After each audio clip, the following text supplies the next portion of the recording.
Sexton trying to get loose. He'll fire. He knocks it down. Toro slammed it home. Garland upstairs. Oh! Sexton inside. A thunderous dunk. And Allen blocked the shot at the rim. Welcome to the Chase Down Podcast, part of the Cavs media family. I'm your host, Justin Rowan. The Cleveland Cavaliers have completed their West Coast road trip with a 2-2 record. Lots of positive and negative takeaways from those games, growing pains, all that good stuff. But before we get into that, I have to remind our audience that support for this podcast and the following message comes from Zoom. 500,000 businesses connect using Zoom, a single platform for phone, chat, workspaces, events, apps, and video. Zoom enables real-time collaboration for teams around the globe. Zoom, how the world connects. And joining me now on Zoom is my co-host Carter Rodriguez. Carter, how you doing, buddy? I'm doing great, man. Obviously not the most fun back-to-back in the world, though the Lakers game started out pretty fun, and so did the Suns game. But it felt like the gravitas of their competition caught up to the team a little bit. Some tired legs caught up to them. Yeah, especially in that Phoenix game, which I think was an objectively much worse outing than the Lakers game. The Phoenix game was the one stinker, right? It's been the worst game of the season by a mile, I think. And it just felt like some stuff caught up to this team. But I think this is kind of the point of today's pod is we're going to kind of talk through what's real and what's not. It feels like a certain subset of the fan base kind of feels like this is the real team, and the early fun was not the real team. And I'm interested. That's kind of what I'm interested to talk about today. We have done no rundown planning, like the true professionals we are, but that's kind of where I think we should go, because those were not fun games. It was kind of a slog. The second half of the Lakers game was fun all the way through. Screw that. I was about to say they closed it out at the end, but yeah. Yeah, but Phoenix was not fun, and it feels like maybe it's just the way this fan base is always going to be, but it feels like people are a little more down than I thought they'd be. You know what? I kind of get it. Like, at the same time, the fact that this team is promising enough to actually legitimately disappoint at times is something that's refreshing, right? Like the glimpses of how great the potential is with this roster gets people excited. So when you get that hit and then all of a sudden it's not there, or you have an off night or an off quarter, whatever the case may be, that's going to cause some frustration. So I do understand that. I think it's certainly worth noting that those last two games, the Lakers and Suns, third and fourth game in 6 nights, not ideal. Also, you have the factor that both of those teams, the Lakers were coming off a bad loss to the Thunder, got LeBron back. The Suns were coming off of 4 days rest. Imagine 4 days rest, man. 4 days rest. You don't have to play 3 games in those 4 days. But 4 days rest and coming off a bad loss against the Kings. And I don't know if you ever do this, Carter, but one of the things I try to do, and I did it again this morning as I was rewatching the game, I try to put myself in the mindset of what I would do if I was covering the Phoenix Suns, like if we were doing a Suns podcast, because you look at that start of the game and Phoenix missed. There was some unforced errors. They started 0 of 10 from 3. The game was still kind of tight throughout that first quarter. And then in the second quarter, you had the Cavs make a little bit of a run against the Suns bench. Chris Paul was the only starter with Shamet, Cam Johnson, Smith, and McGee. Cavs went on a little bit of a run. And then as those Suns starters came in, they shook off the rust, and the better team ended up showing that they were the better team, which, I mean, as Cavs fans, we should be very familiar with that. We saw that many a times during the LeBron era where, you come out after a lot of time off, you're a little rusty, you miss some shots, you make some unforced errors. And let's be honest, the Cavs are not on the same caliber as the Phoenix Suns. They went to the NBA Finals last season for a reason. I think someone in our Discord was like, the Cavs, maybe it was on Twitter, someone said the Cavs had no answer for the Chris Paul, DeAndre Ayton pick and roll. I'm like, join the club, guys. Not a lot of people do. Man, Ayton has gotten so much better, even from like mid last season. Like, he was just such a physical force in that game. It's fun. I'm a sucker for big man play, and I just have really appreciated the way his game has grown over the last couple of years, because I was a big fan coming out, and then Luka Mania hit, Trae Young Mania hit, and it was like, okay, he's kind of the forgotten man, and it was like, this guy is showing everything I kind of thought he could be coming out of school. But I want to go back to the Cavs, because you said something really, really interesting to me on on chat. Sorry, I'm getting over a cold. In talking about the reaction to this team so far, you said a consistent theme this year is the baggage that people carry into these games. I want to come after our Discord listeners, our dear friends in the Discord, because someone was like, how did Jetty do? And they're like, he was fine. Hit some shots, but he's still Jetty. And it's like, bro, hit 6 threes. Like, any role player who hits 6 threes had a good game. Like, come on, guys. Speaking. And it was funny when we were in Cleveland watching that home opener back to back. We were like, oh, Kev's moving pretty well. Kev's playing well. And then we checked Twitter, and he's just getting absolutely destroyed because he missed a few shots. Yeah. And it's funny, like, I thought that was a really, really smart take, that, like, it feels like when people do have nits to pick with this team right now, it's about, like, kind of just, like, lingering perceptions as opposed to, like, real problems. I agree, and that's why I'm very hesitant to kind of gatekeep the reactions. Like, there's going to be a lot of frustration, and when you're talking about what is this Cavs team, or is it the Cavs team from the High Knights or the Cavs team from the Phoenix Suns? I mean, the reality is both. What we said after the Denver Nuggets losses, this team, again, like, I find after wins we're often tempering expectations, and after losses we are calming people down in a lot of ways. But what we said was, like, they're not going to be as bad as they are on their worst nights, and they're not going to be as good as they are on their best nights. Like, yes, this is year 4 of the rebuild, retooling, however you want to frame it, Cavs renaissance, whatever you wanted to, revolution, put whatever label you want. But at the end of the day, the real core pieces, your probable franchise guy, Evan Mobley, is a rookie playing his second week of his career. Darius Garland's 21, Colin Sexton's 22, Okoro's 20. He's out of the lineup. Probably a helpful piece when you look at what he brings to the table from an intelligence standpoint, especially in comparison to Lamar Stevens. And Jared Allen, I mean, he's really been kind of the barometer of whether or not the Cavs are going to have a successful night, because in the games where they're playing well, he's rebounding well. He's up in the double digits. He's making more of an impact on the game. And he in particular looked like he had tired legs against Phoenix. Like, he kind of had a good first quarter, but he blew an alley-oop dunk where he just didn't get up. He kind of faded a little bit, and it made sense given the circumstances, given fourth game in 6 nights, that JB Bickerstaff would rest the majority of the starters, whether it's Evan Mobley, Jared Allen, Colin Sexton. I thought it was a little weird that Garland played as much as he did. I would have liked getting him some rest, but I guess with him missing time, you're trying to get him into shape and work things through. That would be my best guess. But it made sense, because I think the reason the Cavs really got into that game was because they pulled their starters and Phoenix took their foot off the gas a little bit. Yeah. I mean, it's just the way the season's going to be. Like, they're going to have these kind of stretches where they look like world beaters, and then some teams are going to beat the crap out of them. Sorry, sometimes I forget we're a Cavs Zone podcast. Good self-edit. Oh, thank you. I didn't want to hit the bleep button. Yeah, it was, I don't know, man. It does.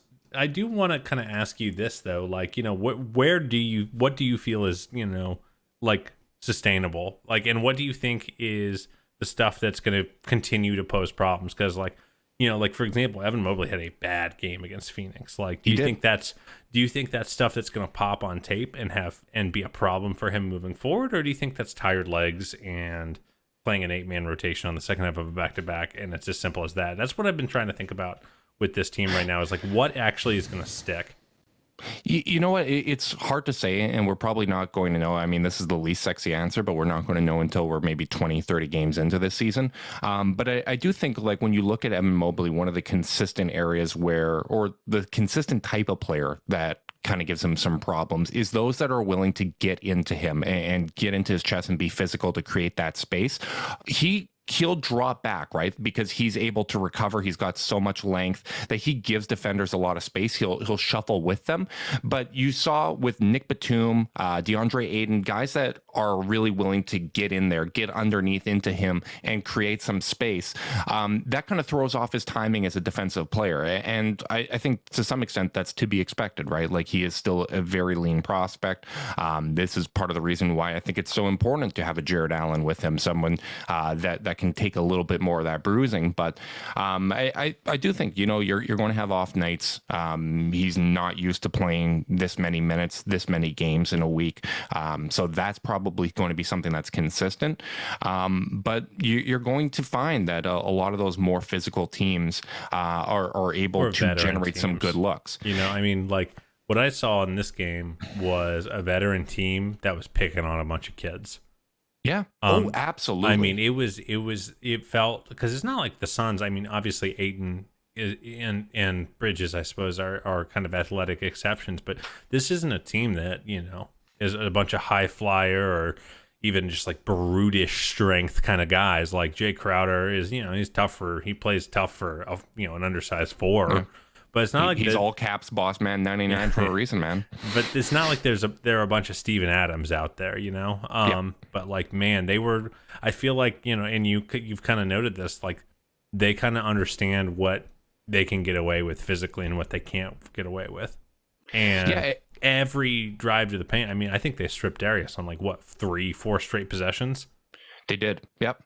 And you know what? A consistent theme with that too, and I think a consistent theme so far with the Cavs this season is the teams that basically play 4 out, the ones that play wings at power forward are the ones that are giving them the most problems, because especially when you get a pick and roll involved with Darius Garland and whoever the 4 is, whether it's Kevin Love, Lauri Markkanen, Evan Mobley, when that wing switches on to Darius or Colin or even Isaac sometimes, they're really having a lot of trouble kind of navigating that size. And I think you saw the length of the Lakers really bothered Sexton. I've seen Mike Garland was better against the Lakers, but still. Yeah, the turnovers remain a huge problem, and we got to talk about the turnovers. We will. We absolutely will. And I'm getting to that right now. Like, a lot of the times what we're seeing, and Mike Prada brought this up, you're seeing hand checks kind of go uncalled right now. And with the NBA kind of shifting to allowing more contact, new kind of points of emphasis to the start of the season, there's a lot of physicality. And Garland and Sexton seem to struggle, especially when there's wings on them and they're driving into the paint.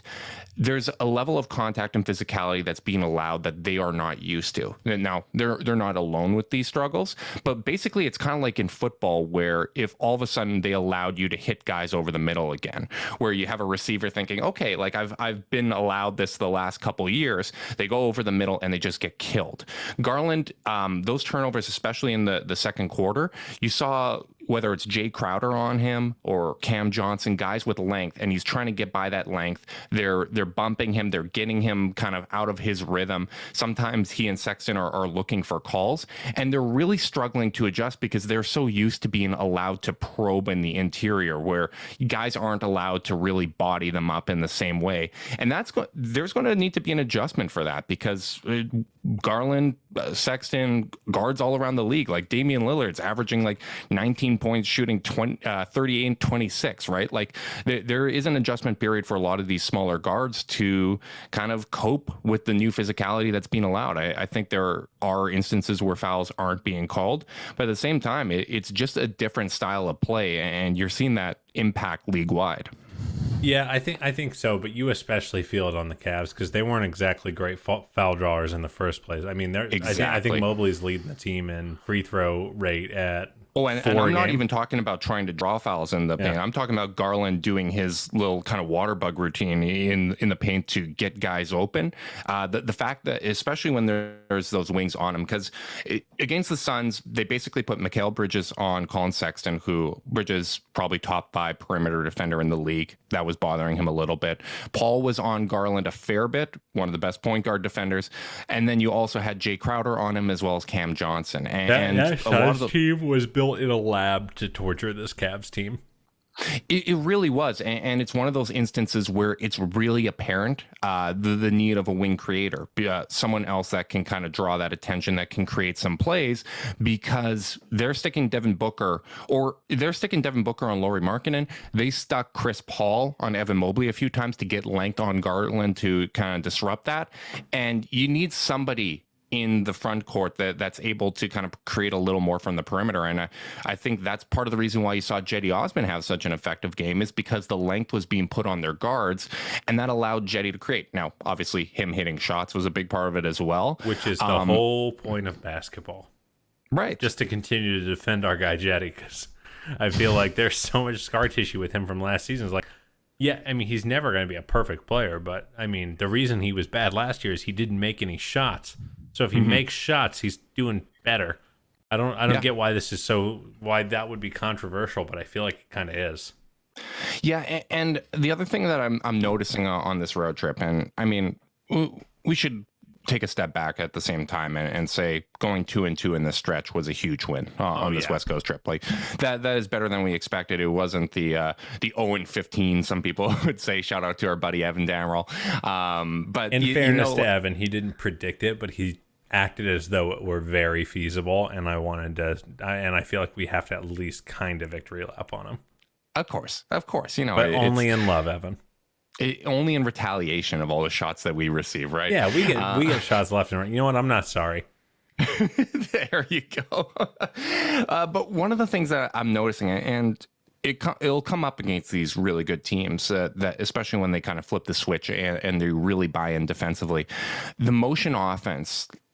I think it's really for the benefit of these guys. They're trying to get guys moving, learning how to play off ball and all of that. But as they get tired and they're running it at maybe 80% speed and the other team is really locking in, it's a lot of movement without really manipulating the defense in the ways that you want. And you see the plays that they're trying to run get blown up a little bit, especially in these scoring droughts. And one thing that I'd like to see, I think you got to stick with the motion offense. I think it's really good for their development, but I would like to see them attack mismatches a little more, create isolation opportunities for Colin Sexton. Like, yes, the easy buckets we're getting him right now are really important, and that's a good thing for his growth. But at the same time, he's someone that can get you those tough buckets. And when the Lakers are sticking Russell Westbrook on him, or he has some sort of advantage there, I'd like to see him get a few opportunities to cook. And same goes for Garland when running some spread pick and roll, some high pick and roll, easier buckets, kind of the bread and butter. You don't want everyone standing around when we're doing those sort of things like we did last season, but I feel like a hybrid between those two styles could be beneficial, especially when things are getting bogged down. Let your best playmakers, your best shot creators go out there and create some shots. Yeah, and it's about generating the advantage with them. Like that's right. why, not just saying Sexton go cook, it's Sexton, let's find a way to get a big switched on to Sexton so he can go cook. Exactly. You get that motion prior to the isolation, and then also have some off ball on the weak side, have some actions there to give him bailout options in case if that help comes in the isolation, right? Have the guy in the dunker spot, have someone at that kind of weak side 45-degree angle that he can kick out, because Sexton makes those reads pretty well. So I'd like to see more of those opportunities for Garland and Sexton, because as beneficial as I think this is, and I think as much credit as we should be giving this coaching staff for getting some motion into this offense, given how stagnant it was last year, I do think finding that balance and finding ways to get these guys going individually is worthwhile. With all that said, and I don't disagree with you. If I'm JB Bickerstaff, I'm saying, well, my dudes aren't executing. Yeah. I mean, you look at the 3-point shooting. They have one dude over 35% in Jetty Osman, then Ricky right at 35, Darius at 33. Dean Wade at 28.6, Lauri 28.6, Evan Mobley 28.6, Colin Sexton 25, Kevin Love 20.8. I mean, they're not making shots, and it's not, and unlike the foul hunters and the off dribble guys that we're kind of used to, that are just maybe getting bullied a little bit more, that are able to that teams maybe feel like they can press on. I think the Cavs are actively generating pretty good looks most of the time. They really are. So they're not making shots, and that's really and we've said this even back in the LeBron era. It's so annoying to me that so much of this comes down to, did your shots go in? You know, because you want to have all this highfalutin stuff, and then it's like, well, if the shots didn't go in, it doesn't really matter. Yeah. Right now, the shots aren't going in for almost anyone from distance at a consistent basis, and then so that's in your control insofar as they can shoot better. And then the other thing that's in their control is the turnovers, man. Darius is averaging 4.6 turnovers a game, 18 over his last 3 games. Yep. And honestly, man, I think it's worth having a Darius needs to be better conversation. Because I think obviously he got banged up in that first game, and I don't know if he's still dealing with any lingering issues, but we were all told the star turn was coming, and it hasn't come yet, frankly. And I think in a lot of ways the guards lost him that game against Phoenix. I mean, they were getting abused. And obviously the shooting you hope turns around, and the playmaking from Darius is better than it's ever been, but it's also coming at the expense of some really careless passing. Yeah, no, absolutely. And it's funny. You hope that the presence of Ricky Rubio kind of, is steady in presence, helps him out. But at the same time, Ricky makes some wild decisions. Like he makes the same kind of reckless passes as Garland. So I don't know if he's necessarily the voice of reason in those opportunities. But I do think that he needs to simplify things. And a lot of those turnovers are coming down to him dribbling a little too much in the paint. As I mentioned, with increased physical play there, he has to recognize that he's not going to be able to do that in the same ways. He needs to flat out be better, right? Like, because he is the ceiling raiser on this team. It's the second bulletin on my note here. Sexton needs to be better. Garland needs to take better care of the basketball. The thing about Sexton though is the turnovers have been a little worse than normal, but I feel like he's mostly playing within the role. But the whole point of moving Sexton off ball is to say, Darius, go be a star, and he's just not been one right now. So while I've been, while I don't want to pit one against the other, because we're not interested in that on this podcast. It's I'm much more interested in Darius because the standard the org seems to be setting for him is higher, and slashing 43.9% and 33% from 3 while turning the ball over 5 times a game is not going to do it for this team long term. And I really think it's the biggest difference between this team having a really good offense and the 21st ranked offense, which they have right now. Yeah, absolutely. And I think when you're looking at encouraging signs for the season, you have to take into consideration young teams historically do not play well on the road. This team has played a very, very heavy road schedule. I think we've basically seen in person the only home games that the Cavs have played this season. That is correct. So I think that's something to at least keep in the back of your mind. Hey, we get one home game this week, Carter. 3 road games and one home game. Then back on the road. It's ridiculous, man. Back on the road, but you're right. I think it's understandable for these guys to struggle at times, but Garland needs to be better. Especially with the pressure that the organization is putting on him and the expectations. And maybe the injury had some factor in it, but a lot of this does come down to decision making, and he needs to make adjustments to the way that the defenses are allowed to play right now.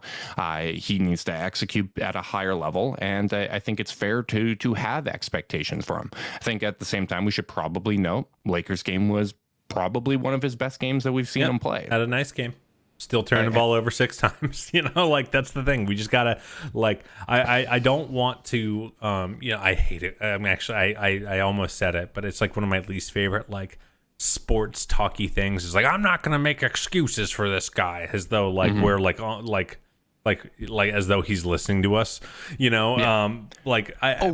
not big, we're going to hold guys accountable. I'm not trying to hold Darius accountable, because I hate when people do that, but I want to hold my own standards for Darius. I want to hold myself accountable to my own takes. You know what I mean? Yeah. And I think this guy can be a star, and I'm not seeing that yet.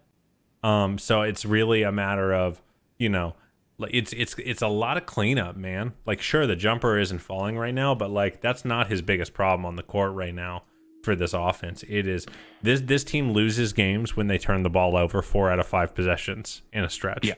That is the number one across all 4 losses so far. Yeah, it's 4. Across all 4 losses, they have lost the game in one 5-minute stretch. Yep. Now, And there have been times where it's like Phoenix. They had a couple of those stretches, but that like it tends to be the case that their mistakes are compacted into one painful gut punch. Mm-hmm. And as the point guard of the team, as the guy who often is turning the ball over, you gotta be better on that front. And I really do think that is going to be a real ceiling driver. Do I still think this team is as good as I thought they were at the end of that Clippers game? Yes, I do. I'm starting to dream, as I mentioned, I'm starting to dream bigger dreams than I had at the beginning of the season. Like, I'm not saying I think it's going to happen, but like I still see a path to like a 500 record, which would be like insane overperformance, which would be insane overperformance. But like you can see the path, and I haven't been dissuaded from those. But like those kind of the things we're talking about are the things that are going to take them from being a high 20 wins team to a mid 30s wins team, and that's the reason that we both thought they could win in the mid 30s. Is because we thought these guys were going to be able to take it here. Now, they're already overperforming those expectations a little bit because a guy like Mobley's better than we thought he was going to be. Yeah. But, like, the other stuff has to coalesce around that. Yeah, I totally agree. And I think it's one of the exciting things about this team, right, is that when you are talking about guys that are this young, they can improve, right? Like there's so much room for these guys to grow, and it's really going to come down to how much consistency are these guys going to display?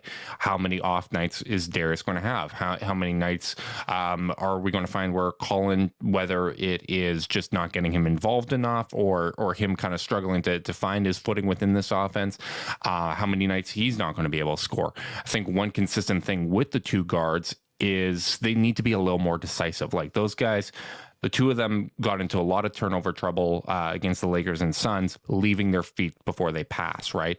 And I think Darius's ability to like he's one of the few kind of water bug point guards that can dribble the way he does. That's pass first, right? Like normally when you see those type of guys, they are hunting their own shots and he's pass first. But when he's making decisions on the fly, a lot of the turnovers are indecision too, right? Like where he's going up and he's trying to think, am I going to throw a floater? Or am I going to throw a lob? Like he had one that wasn't classified as a turnover, but it basically should have been because he last minute decided to throw it up at the rim as a floater. And it was the indecision of either go for the floater or throw the lob to, I believe, Mobley against the Lakers. Either decision would have been the right one in that space. And the indecision is what got him. Turnovers to guys that aren't ready for his passes because it looks like he's going up for a shot and then he throws it, right?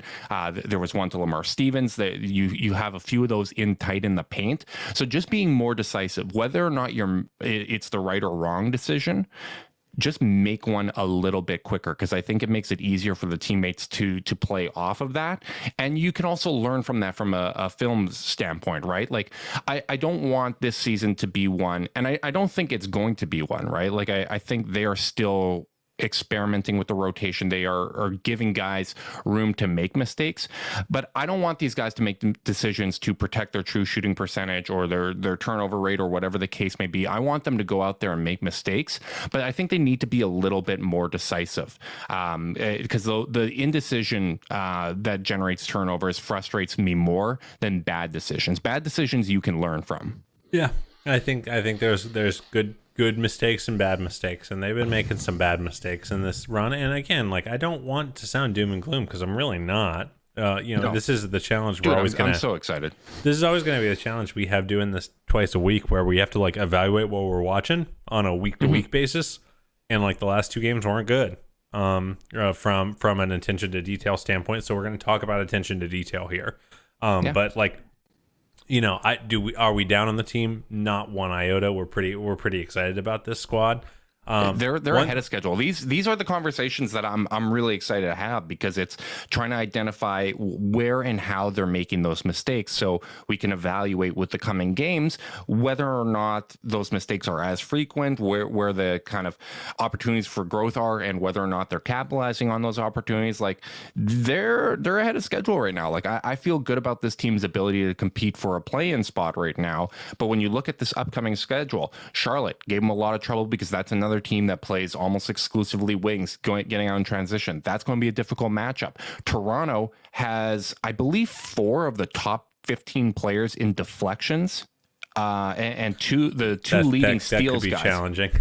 Yeah, the 2 leading steals guys in the NBA. Like, yeah, they have no 7-footers, they have no big men, but everyone's 6'9". Gary Trent Jr. is really bought in defensively, really active hands. Fred VanVleet is an elite guard defender. That is a tough matchup for the Cavs. And you look at this upcoming week where you're playing Charlotte, Portland, Toronto, and New York. Those are all could-win games. The Cavs probably don't have a should-win game until December, but those are all at least could-win games, which I think from our perspective is really, really interesting to look at, because I think it's a closer to them level of competition versus playing the Lakers and the Suns, who both have championship aspirations this season. Yeah, I totally agree. One thing I do want to talk about is that was kind of the other hot topic on Cavs Twitter was JB's rotations. Stuck with Lamar all the way through the Lakers game when it was clear he did not have it. Nope. Man, would it have been nice to have Okoro in that role? Like, in both games. I mean, someone to throw on Booker, man. Dude, I know we wanted to see a little more growth from Okoro's jump shot this season, but the one thing he has been is more decisive with the basketball. He's a really intelligent. It feels good that I miss him. It is great that we miss him, right? Like, he actually does bring something to the table, and his ability to cut off ball, the intelligence, he makes the right play as a passer. Like, that would have been a really, really important asset. And I think you said it perfectly. It is good that we miss Isaac Okoro, because he's somebody that helps this rotation. Hopefully he's back for Charlotte, because we could really, really use him against the Hornets.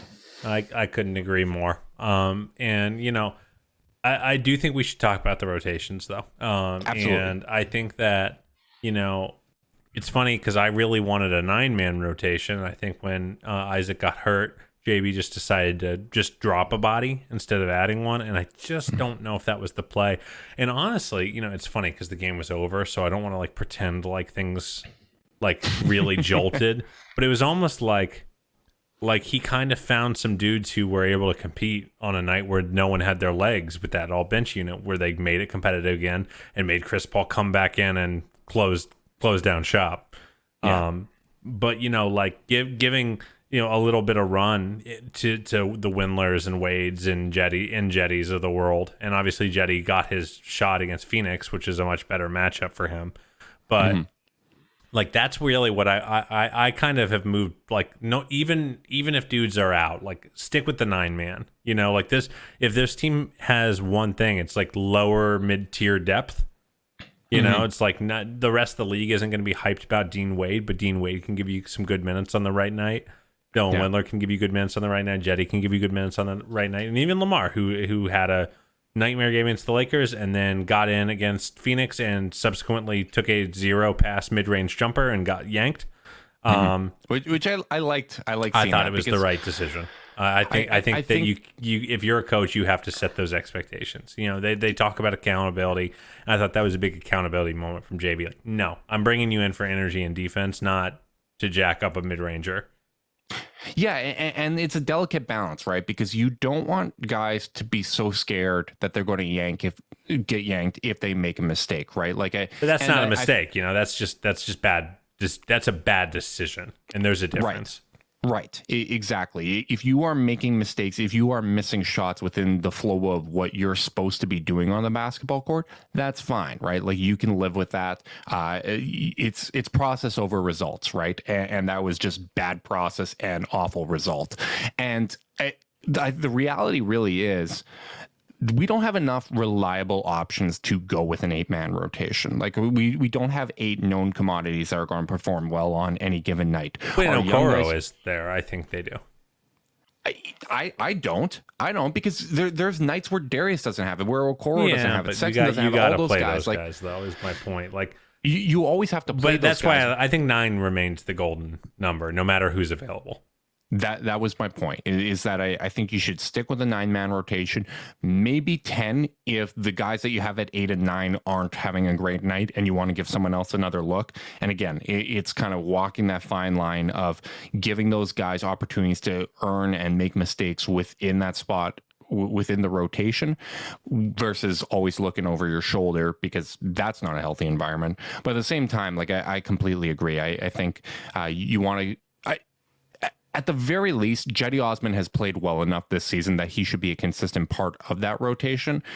This team really does need the offense.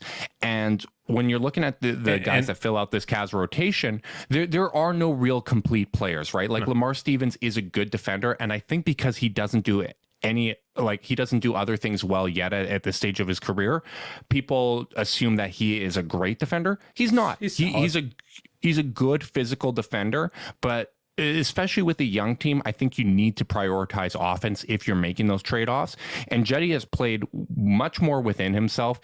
He's a more reliable shooter, and he does provide some perimeter playmaking. Like, he can actually put the ball on the floor and make plays for other people, which this team really does need. I know, as we started the show with, there is some emotional baggage there, but at the end of the day, like, he's playing well enough to deserve a consistent spot within this rotation. And you know what? Like, I'd like to see Dylan Windler get some reps, because he looked healthy out there against the Suns. That's the most important thing. Shots didn't necessarily fall, but you know what? Once again, with Dylan Windler, when he is healthy, he seems to make the right basketball plays out there, and I think that's deserving of opportunity. And when it comes to JB and his rotations, we've complained about this a million times. I think people are a little too static in their evaluations of coaches, where they're either good or bad. Weird. People are so weird. It's like you can't. Like, I saw someone like, you can't play 3 guards with Kevin Love, and I'm like, well, they have like 2 wings on the team. So like, if you're gonna complain, like complaining to Kobe, you know, he's gonna have to.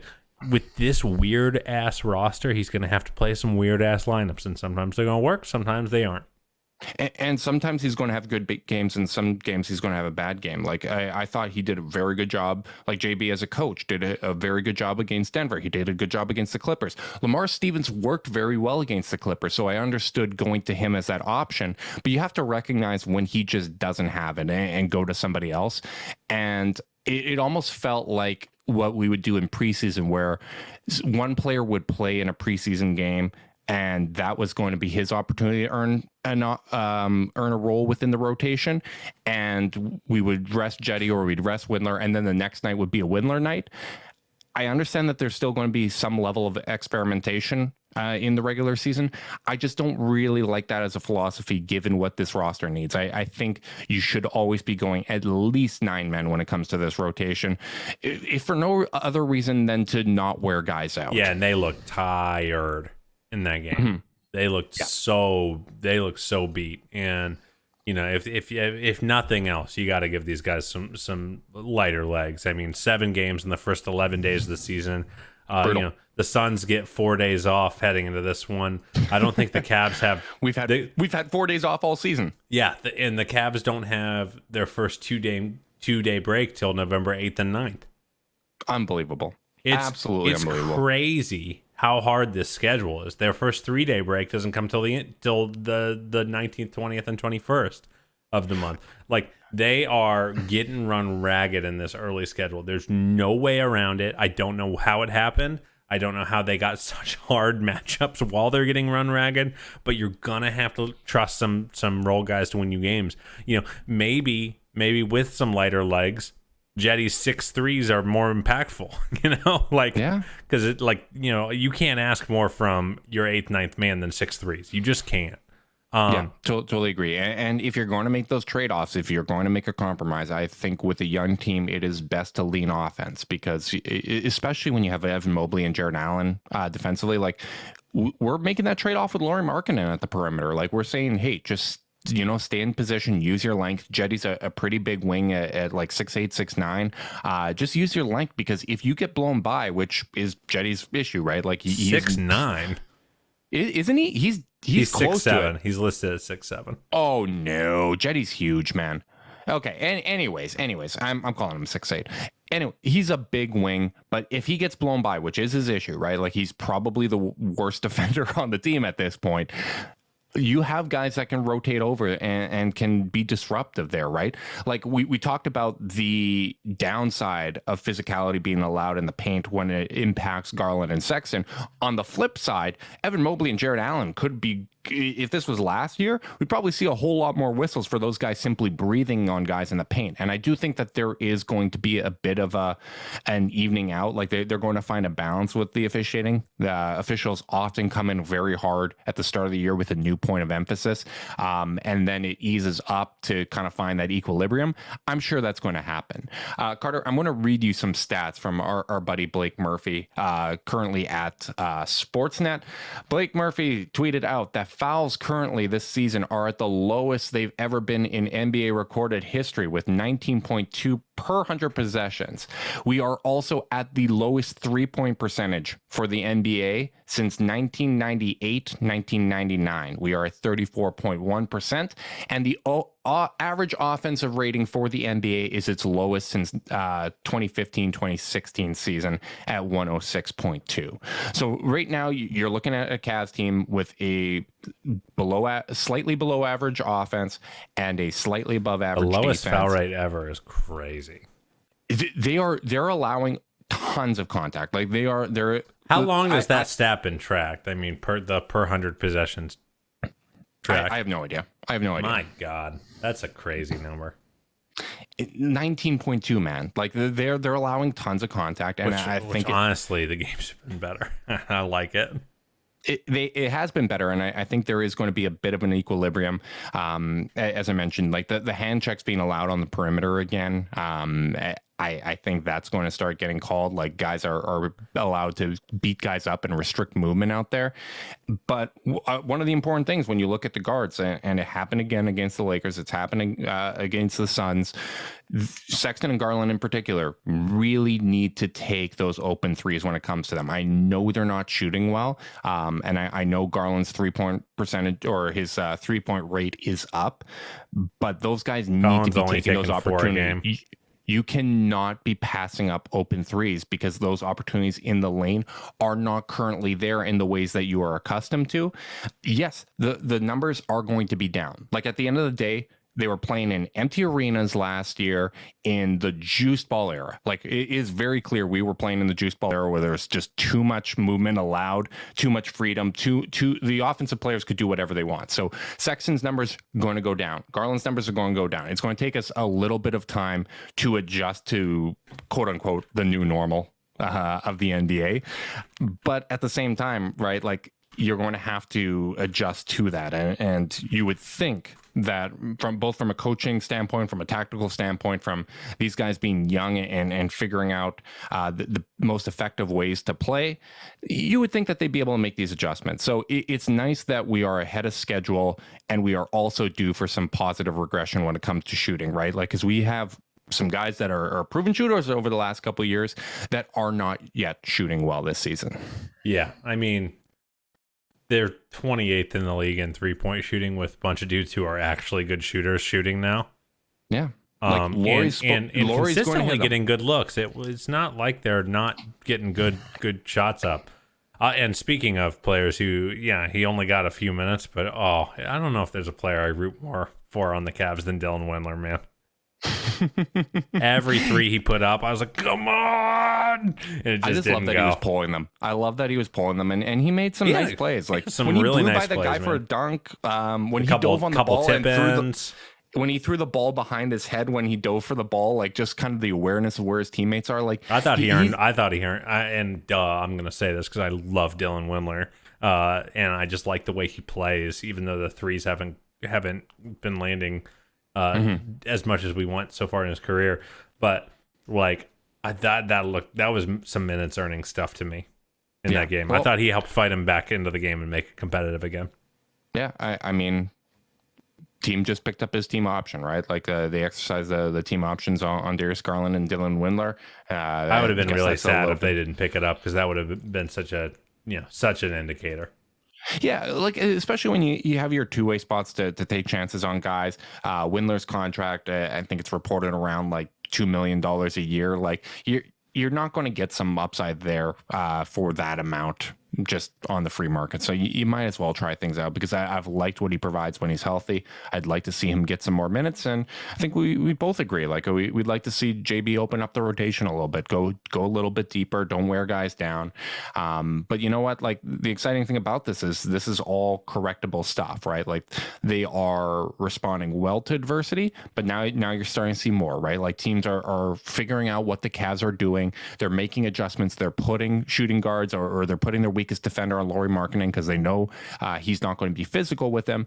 And now it's the Cavs' turn to make some adjustments, right? And I do think one of the major ones is capitalizing on those mismatches, seeking those kind of individual advantages that you have.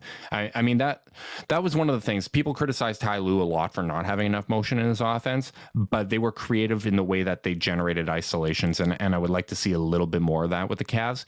And it's going to be a process to find that balance, right, between the motion offense and getting Garland Sexton those reps. I sound like a coach by saying the players. I just think the players need to execute better. I totally agree, because like, while I agree with you, it's just like the real solution is hit your shots, quit making bad decisions. I agree. Like the hitting open shots is a big part of it. Like every one of these extended droughts that the Cavs have had this season has featured missing open shots. They've had good looks in those spaces, but I'm just saying, like, if I'm looking at the game and I'm trying to figure out something a little more sexier than, hey, they just got to make shots, that is something that I'd like, at least an evolution that I'd like to see in this offense at some point this season. Like, I don't think they have the talent or the polish to run like a heliocentric type offense or anything like that. They don't have the wings to do that. There's a million reasons why they can't. But I do think finding that balance is going to be something that's at least worth looking at this season. Yeah. I asked you this at the beginning of the year or before the year. I'm pretty sure I did. And I want to ask you now, 7 games in, what rank within the NBA should the Cavs offense be? Should it be if like by the end of the year? Like where do you think it should land if the Cavs are having the kind of season you think that they're capable of? They're at 21 right now with a 103.30 rating. I would say I would be pretty pleased if they were in kind of the mid to late teens. I think if you're around 17th, I would assume that you'd be better at home. 17 is exactly the number. I think that is kind of their minimum viable product on that side of the ball. I'm factoring in consistency there, right? Like, because we said a million times, they're going to be really good some nights, they're going to be really bad other nights. It's part of being a young team, unless there's a dramatic change or a big time floor raiser is brought in. They find a way to bring in a wing. I keep looking at the New Orleans Pelicans and that record. Every single loss, Justin. Every single loss is just, it's tantalizing, man. Brandon Ingram, there is no player that I could think of that I'd like more. Yeah, but we've talked about it. Ain't no price too high in terms of draft capital for us. Oh no! I'd be doing whatever Simmons offers were out there, if those were in fact out there. I'd beat them, dude. Oh yeah, I'm sending that to Brandon Ingram because there's no player I could think of that fits better. It's a good thing Kobe definitely listens to this podcast and takes in what we own. We know JB listens. We don't. Disclaimer: we can confirm JB definitely doesn't listen to this podcast. Oh, he has no idea who we are. He has absolutely no idea. Much like AC, our dear friend AC. Bless him though. Like, what a trooper! The enthusiasm was so good. But in all fairness, I did get on this here podcast asking for Andre Drummond. We got Andre Drummond. I apologize for that. I asked for Jared Allen. We got Jared Allen. That's fun. Lauri Markkanen. Lauri came on the Cavs. So I'm going to speak Brandon Ingram into existence. And even, you know what? Even if it's not like a ceiling raiser, if you get a Terrence Ross or a Jeremy Lamb is another great one. Like, because Karis LeVert's back. TJ Warren's going to be back for Indiana eventually. Like, they just have too many wings. If you get someone like that in, like, I just think it opens up opportunities, right? So barring anything unforeseen or shakeups with this roster, I do think looking at the offense, if it's around 17th for the season, I'm pretty happy with that. Like factoring in inconsistency and the growing pains that this team is inevitably going to go through. Okay, same question. Defense.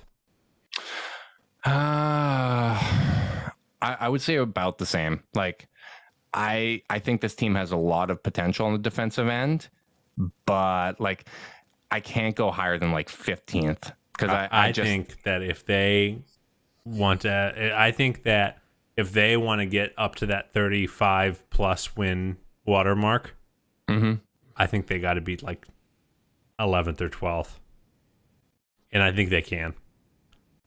I think they can. I'm just trying to factor everything in, like whether it's guys missing games, it's so hard with this roster because the wing stuff remains a problem. Young. And you're they're so young. You're missing wings. It's going to leave you vulnerable against teams like Charlotte. It's going to leave you vulnerable against a team like the Raptors. I think that's a really bad matchup for the Cavs. I think Portland's actually kind of exciting because that's one of the few spots where at least you don't have any defenders in the backcourt for Portland. we actually probably have the better defensive backcourt there. And you're home. That's fun. I like home games. Jesus. Yeah, no kidding. But you know what? Like it's exciting though, because when you look at this schedule, it sucks. You're going to go through some growing pains. There's going to be that residual baggage, whether it's with players or with this team in general. Like I understand some people, they want to see it before they're going to believe in it with this roster. But it's exciting that when you are facing this type of a level competition right off the bat, you're dealing with this level of adversity. If you can make these adjustments on the fly and become a little more consistent in these spots, as you really come into your own with this roster, like you have a great opportunity to make a late season run and really capitalize and all of a sudden have should win games instead of could win games later in the year. I mean, even looking at 2 seasons ago, like Colin Sexton had a terrible first 2 months of the season. Like he just looked bad. And we had conversations about moving him to the bench, all that sort of thing. And then he ended up having his best season to that point.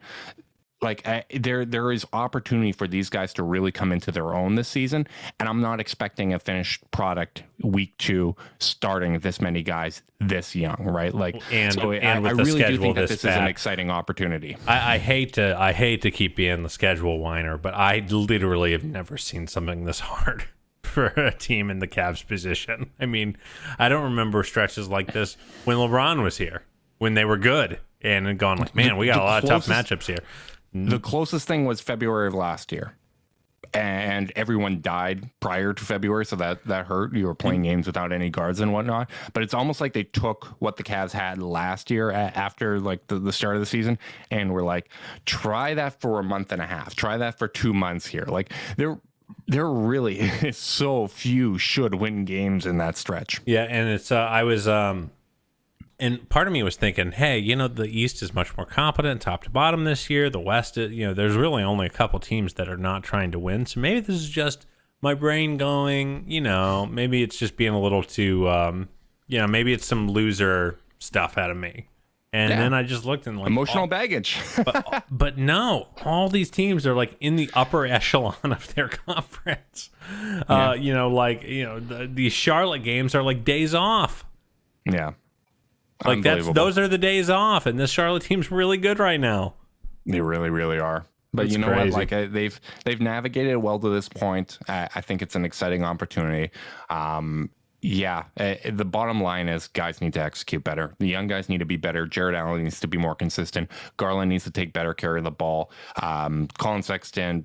He needs to play a little more under control. But you know what? Like I think there's tactical things there where you need to make sure that he's getting more involved. You need to make sure that he's getting the ball in his hands. So I wouldn't put as much onto him, but especially like leaders of the team, like Garland and Allen in particular, like that's kind of how they were presented to start this year. And I think it's fair to expect them to respond well to those off nights. Like I don't think we're at the point where we should be freaking out when they do have bad nights. Like that is going to happen all of this season, but what we should expect is, hey, these guys have an opportunity to respond to those off nights and hope that, you know, instead of a 22-4 run, it might be a 14-4 run, right? Like we find ways to kind of mitigate those bad moments and make them less harmful than they have been. But I got one last one for you. I'm taking over. Okay. We're about to head into November. By the end of November, the Cavs will have played 21 games. What will their record be? Oh God, I'm not going to answer that. I'm sorry. I can't. I don't know. My prognostication only goes for the season. Sorry. I think my season predictions at all. I think that if they are somewhere in the neighborhood of like 3 or 4 games under 500, that's an enormous win. It's a huge win. Enormous. I'm through the moon. I'm like tap dancing on the roof of my building if that's what happens.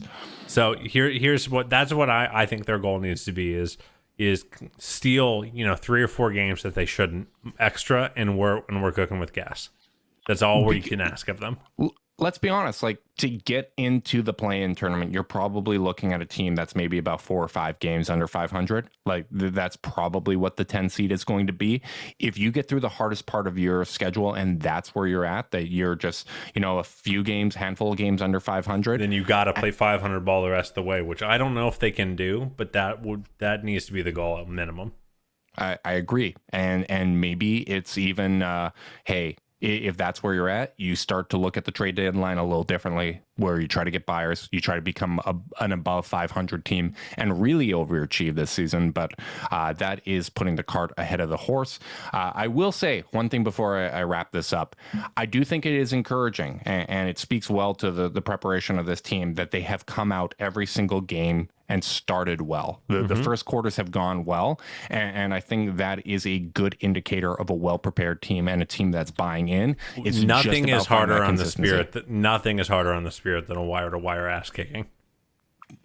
Honestly, I think if it was a wire-to-wire butt kicking against the Suns, the reaction would have been a little more tempered. But because the Suns were rusty after that time off, that the Cavs got out to that little lead in the early second quarter against the Suns bench, I think that shifted expectations because everyone was expecting a letdown game. It shifted it to, we might be able to steal this one. And then the Suns played like they do, right? Like it just... what should have happened did happen, and I think the way that it started kind of threw people off. But I do think it's a really, really encouraging sign that this team is coming out of the gate every single night prepared and playing well. I don't think it's always going to be the case, but it's a really good sign early in the season. Couldn't agree more, man. I like this team. I like this team too. And you know what? I think we're getting off to a good start out of the gate with this podcast. I feel I like the early season rhythm. I like that there's things to actually analyze with this. Like I almost like podcasting after losses more because you can break down where the opportunities for growth are. Whereas after wins, like everyone's just kind of riding high. Everyone's feeling good. Like we just want to kind of share in the excitement. I crank up this light in front of me to look at the Cavs' future because it's so bright. It's exciting stuff, man. Yeah, I agree, man. It's going to be a lot of fun to see them kind of work through this stretch. Or it'll be terrible. Who's to say? Either's possible. But I'm rooting for the former. I want to thank all of our listeners. If you're watching live on YouTube, instead of watching the Browns game, good for you, man. Yeah, stunner. I can't believe I realized as we sat down that we were counter programming the Browns. I was like, well, ain't no one going to watch today. Yeah, you know what? Counter-programming the Browns, but it's Halloween. You got trick-or-treating to do in the evening. I'm going to go watch Dune, my return to the movie theater, so I'm pretty excited about that. If you're watching on YouTube, like, subscribe, click the little bell to get the notification when we go live. Best way to support the podcast there. If you are listening via podcast, leave a rating, leave a review, subscribe, unsubscribe, resubscribe, and help cook those books. If you want to be part of the Chase Downs exclusive Discord chat, you can do so by leaving a screenshot of that review at chasedownpod@gmail.com. However you choose to support us, we really do appreciate it. Make sure you guys are staying safe out there, and until next time, go Cavs.